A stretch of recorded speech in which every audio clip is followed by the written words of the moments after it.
focus on what unites us, not what divides us.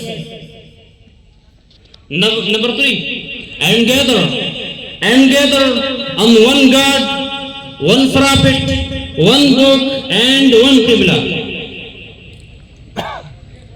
The heaviest responsibility is upon scholars.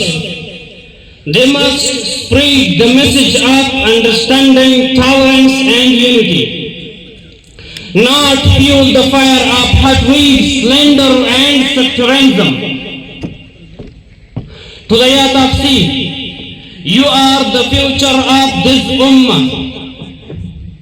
If you adopt tolerance, sincerity, and unity, this ummah will again lead humanity.